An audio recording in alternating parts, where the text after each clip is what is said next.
Grace, may lead na ba ang mga otoridad sa getaway vehicle ng mga suspect? June, hindi pa matrace ng special investigation task group kung kanino talaga ang motorsiklong nakita sa madamong bahagi ng Casamata Hill dito sa bayan nga ng Bangued Abra.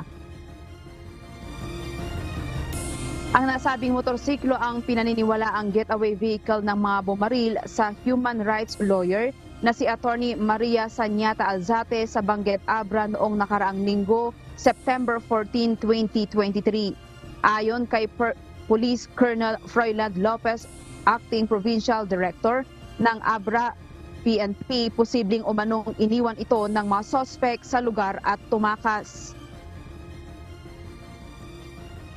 Tinaitrace ng ating mga kasama ngayon kasi yung motorsiklo is naka-register sa isang pangalan na pinahanap din natin at nahanap natin sa Dumaguete. Only to find out na yung motor na yun ay nirepossess para ng Provincial Bank, no, sa Manila.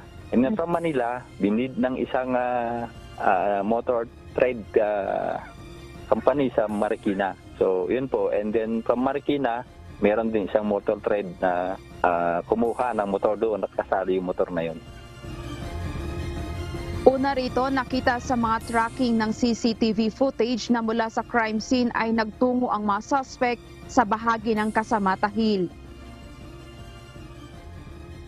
Hindi pa natin masabi kasi hindi pa natin alam kung sino yung nakabili sa motor. Malalaman man natin pag napuntahan nila yung last na nagtitinda ng motor na bumili doon sa sa Marikina. Kasi binili nila in bulk eh. So kasama yung motor na ginamit doon sa nabili nila.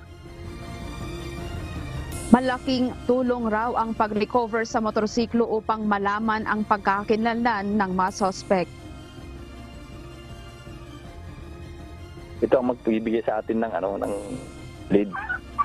Siyempre yung bumili may pangalan. So yun ang titingnan natin. Hanggang ngayon ay patuloy ang investigasyon ng Special Investigation Task Group Alzate sa pangunahing motibo ng insidente.